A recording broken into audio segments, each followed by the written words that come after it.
Oke teman-teman, lagi bersama aku William Hendro ini dengan RP akhir 065 dan di sini ini KTM-ku. Nah, oke.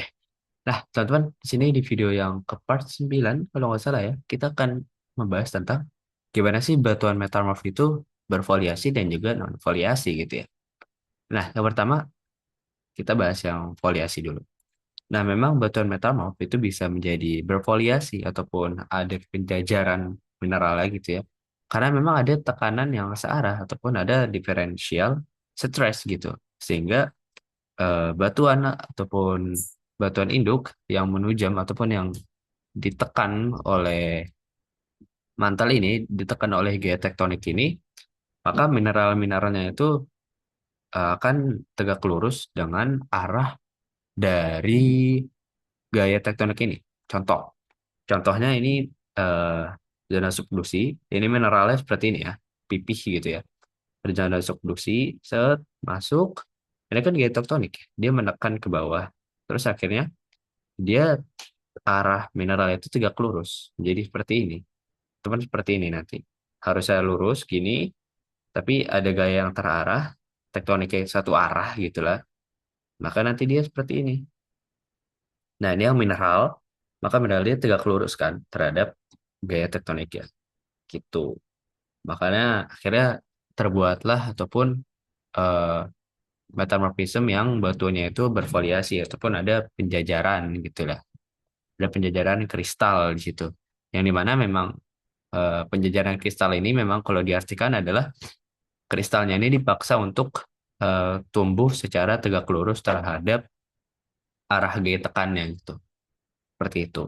Dan di sini memang ada beberapa fase-fase ataupun tingkat foliasinya. Contoh kayak seleti. Dari selat itu yang paling kaku. Terus ada yang naik lagi ada pilit.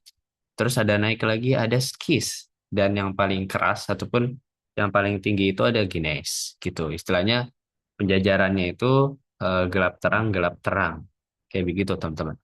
Terus juga sekarang kita bahas non foliasi. Gimana batuan metamorf ini kok tadi bisa berfoliasi dan juga bisa bernon foliasi. Nah, kenapa batuannya ini bisa bernon foliasi? Karena di sini kita bisa melihat dari dua kacamata ya.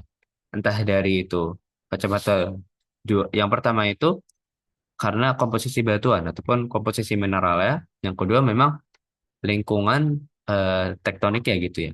Kita bahas dari lingkungan tektoniknya dulu. Nah, yang pertama memang batuan mengalami metamorphism kontak, tapi di mana tekanan litostatiknya itu seragam ataupun ke segala arah, tidak cuma ke satu arah. Kayak gitu. Makanya mineralnya itu bergerak bebas, sehingga tumbuhnya itu bebas. Contoh kalau misalnya eh, tekanannya itu tidak searah, tidak satu arah, maka kan ada daerah sini, ada daerah sini, ada daerah sini, ada daerah sini gitu kan ya. Jadi sehingga membentuk struktur yang non foliasi kayak begitu teman-teman. Karena tekanan litostatiknya itu ya ke segala arah. Kayak begitu. Dan juga yang faktor kedua adalah komposisi batuan induk ya.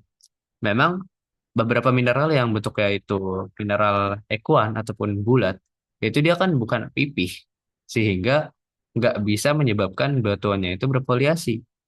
Nah, yang bisa berfoliasi adalah tadi yang differential stress, tekanan itu searah dan juga mineralnya itu pipih. Contoh kalau misalnya kayak kuarsa, dia kan mineral ekuen ataupun yang bulat gitu, ataupun kotak. Mau ditekan segala arah pun dia nggak bisa menjadi foliasi.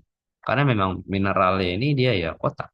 Sehingga mineral kotak ataupun bulat ini hanya bisa mengalami rekristalisasi.